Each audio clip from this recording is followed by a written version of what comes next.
Hola amigos, reciban un saludo cordial de los estudiantes de medicina. Les hablaremos sobre el shock cardiogénico. Aquí se entiende como la incapacidad que el corazón tiene como bomba para poder suministrar flujo sanguíneo tanto a los tejidos como a los órganos. Y aquí va a haber una interrupción de eso, entonces sería fallo de bomba. Entre las patologías que se puede mirar es el infarto miocárdico agudo, miocarditis, la insuficiencia valvular aguda, rotura miocárdica, las arritmias cardíacas graves.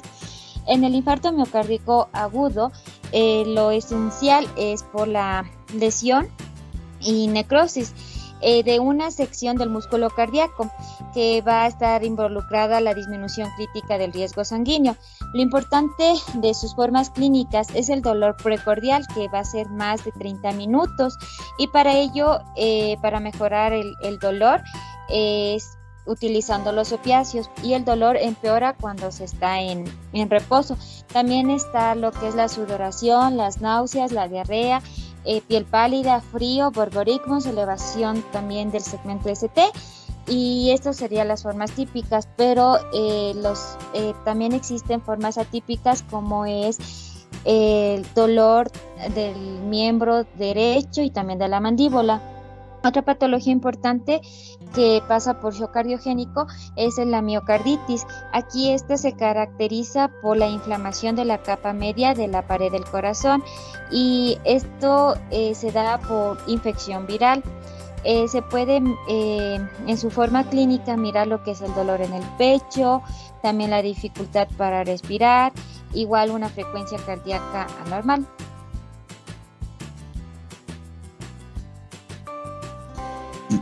Lo que respecta a la insuficiencia valvular aguda, esta, especialmente la insuficiencia mitral aguda, puede causar también edema agudo de pulmón. Las complicaciones crónicas son la dilatación progresiva de la aurícula izquierda, la dilatación y la hipertrófica excéntrica del ventrículo izquierdo, que en un principio compensan la insuficiencia, pero con el tiempo ceden. La rotura miocárdica se refiere a la complicación mecánica fatal de un infarto agudo de miocardio, que es directamente responsable de la mortalidad en el 8% de los pacientes infartados. La ruptura de la pared libre del ventrículo izquierdo ocurre aproximadamente el 2% de los casos.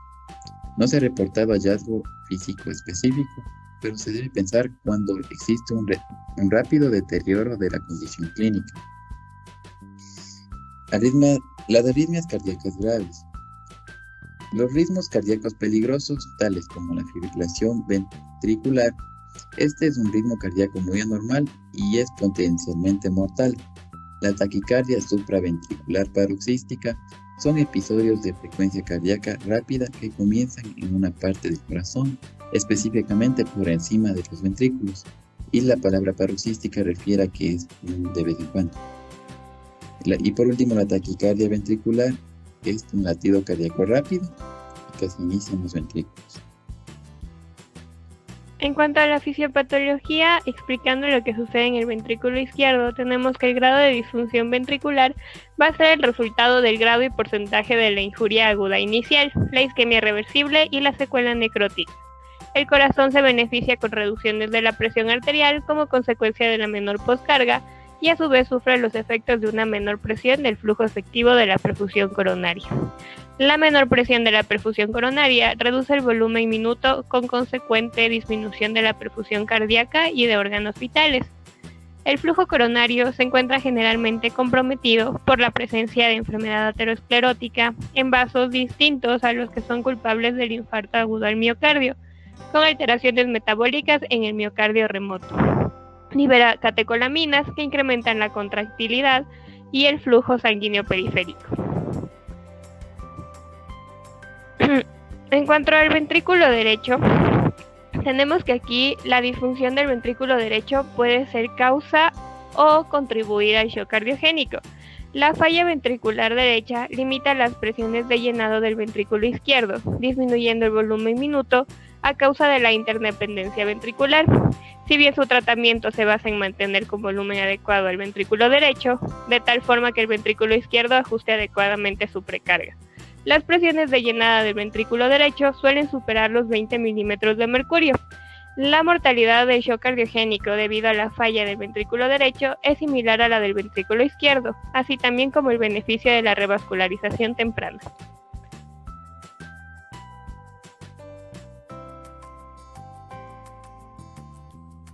Respecto también a la fisiopatología, se debe tener en cuenta qué ocurre a nivel de la vasculatura periférica, las neurohormonas y la inflamación.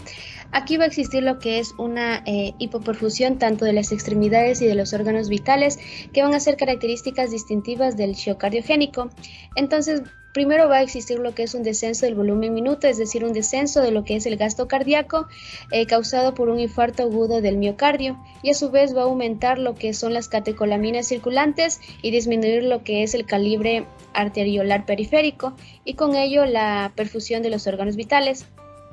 También otro dato importante es que aquí la vasopresina junto con la angiotensina 2 va a provocar lo que es un aumento de la retención de sal y agua, elevando lo que es el gasto cardíaco, pero exacerbando lo que es la probabilidad de un edema agudo de pulmón.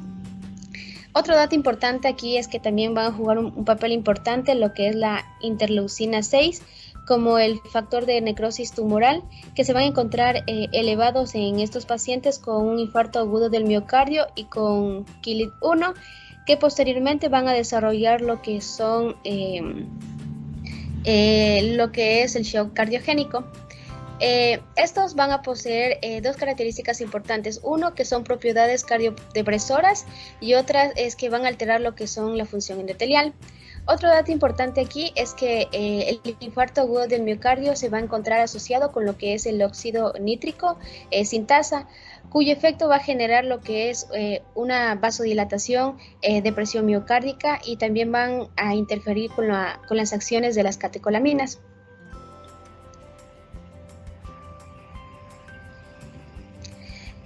Otro dato importante en la fisiopatología es el shock cardiogénico como consecuencia de una iatrogenia. Aquí aproximadamente el 25% de los pacientes con shock cardiogénico van a estar complicados tras un infarto agudo del miocardio y van a presentar un nuevo episodio luego de su alta hospitalaria. Otro dato importante es el uso de los fármacos que van a contribuir a la aparición del shock cardiogénico, como son los bloqueadores adrenérgicos, los inhibidores de la enzima convertidora de angiotensina y la morfina. Tanto aquí como los bloqueadores adrenérgicos e inhibidores de la enzima convertidora de angiotensina el uso precoz de estos van a provocar un empeoramiento de la condición hemodinámica del paciente. Otro dato importante aquí es que las dosis elevadas de lo que son los diuréticos van a hacer que el volumen plasmático se disminuya y se puede reducir drásticamente lo que es la precarga del ventrículo izquierdo, y esto empeorar lo que es el mecanismo hemodinámico del paciente.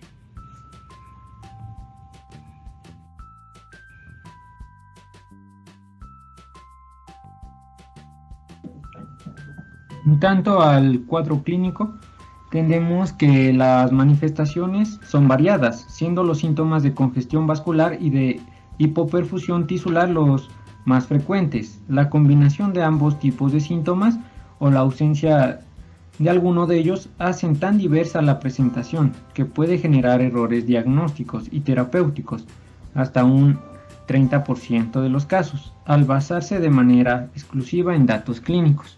Así tenemos en la congestión vascular disnea, edema generalizado, estertores bivasales, reflejo hepatoyugular, presión de la vena yugular elevada, y en la hipoperfusión tisular, piel fría y húmeda, llenado capilar retardado, hipotensión, oliguria y alteración del estado mental. Para el diagnóstico de esta patología es muy importante tomar en cuenta tanto la historia clínica como en el examen físico. En el examen físico vamos a valorar los signos vitales, así es como el ritmo cardíaco. También es muy importante la auscultación pulmonar, los pulsos y la función neurológica del paciente. Como examen complementario vamos a tener el electrocardiograma, en el cual se pueden ver lesiones evidentes, pero también puede haber lesiones un poco menos frecuentes, como es solamente la depresión del segmento ST moderado o también un trastorno de conducción intraventricular no específico. También podemos realizar otro examen como la radiografía de tórax, en el cual vamos a ver la silueta cardíaca y la vascularidad pulmonar. El ecocardiograma también es otro estudio que se puede realizar, el cual nos va a dar información sobre el tamaño de la lesión que posee, la contracción segmentaria, la fracción de eyección, la estructura y la función valvular, el estado del pericardio y la presencia de las alteraciones mecánicas, las cuales van a ser responsables del deterioro hemodinámico del paciente. Se puede realizar también distintos análisis de laboratorio iniciales. Para descartar lo que es el infarto agudo del miocardio, podemos utilizar lo que son las enzimas cardíacas, principalmente las troponinas y el péptido natriurético, en la que se esperaría que estén elevadas en caso de ser un infarto. Se pueden realizar otros análisis bioquímicos, como es el aumento del lactato, las enzimas hepáticas y la creatinina, así como encontrar una acidosis metabólica. La saturación venosa central vamos a tener que la encontraremos disminuida y el diferencial entre el CO2 venoso y el arterial estará por arriba de los 6.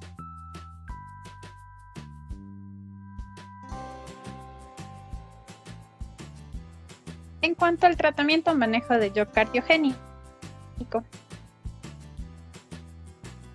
ya los principales objetivos del manejo del shock van a ser disminuir la isquemia aguda y restaurar lo que es la perfusión sistémica, pero para llegar a concluir con estos objetivos se debe mejorar lo que es el aporte de oxígeno al miocardio, aumentando lo que es la presión diastólica aórtica y el flujo sanguíneo coronario. Además, se debe disminuir los requerimientos de oxígeno por el miocardio al disminuir el trabajo cardíaco, optimizar el gasto cardíaco y disminuir lo que es la vasoconstricción periférica. En cuanto a las estrategias que se van a usar en el manejo del shock, van a contemplar 4 pasos. El primero va a ser lo que es la resucitación inicial y medidas de soporte general. Luego tenemos la terapia farmacológica específica, después las técnicas de revascularización y la asistencia mecánica.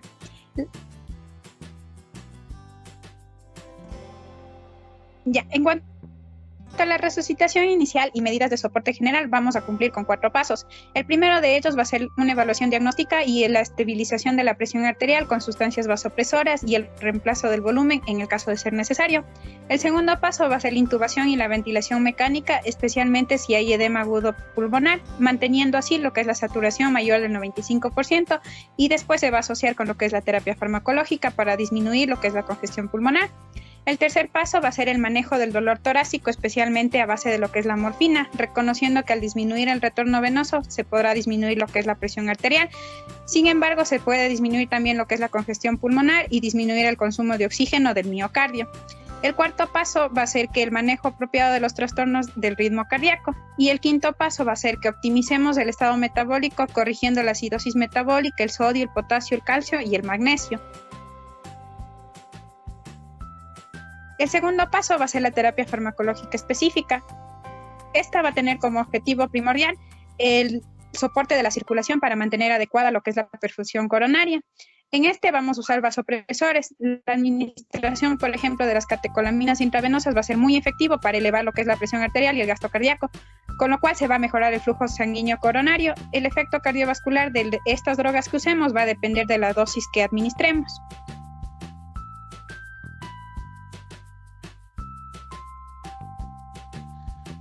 En cuanto a los vasopresores, tenemos a la norepinefrina. Esta va a poseer una actividad beta-adrenérgica, por lo que va a aumentar la contractilidad miocárdica, siendo útil en el shock cardiogénico. También tenemos a la dopamina, la cual es la droga más utilizada en el tratamiento del shock cardiogénico. Se va a utilizar a dosis bajas de 2 a 5 microgramos por kilogramo por minuto. Aquí actuando en los receptores dopaminérgicos, produciendo vasodilatación. También a dosis moderadas de 5 a 10 microgramos por kilogramo sobre minuto, ya que en esta dosis va a aumentar la contractilidad y la frecuencia cardíaca. También tenemos que se va a utilizar a dosis de 10 microgramos por kilogramo sobre minutos, produciendo una vasoconstricción. También se utiliza la dobutamina en dosis de 2 a 10 microgramos por kilogramos por minuto. Este se va a considerar el agente preferido en el shock cardiogénico, especialmente en aquellos pacientes con menor grado de hipotensión.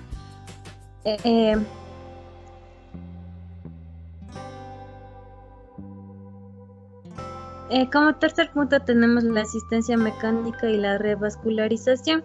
Tenemos al balón de contrapulsión aórtico. El uso del balón de contrapulsión aórtico ha sido reconocido como un tratamiento efectivo para los pacientes con síndromes isquémicos inestables y el shock cardiogénico. Las recomendaciones para su uso es en el shock cardiogénico que no responden rápido al uso de terapia farmacológica.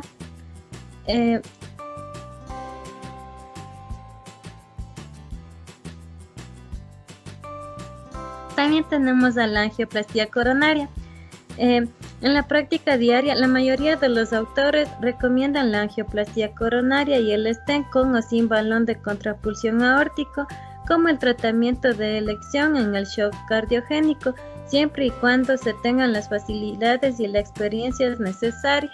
Muchas gracias, esto ha sido nuestra exposición.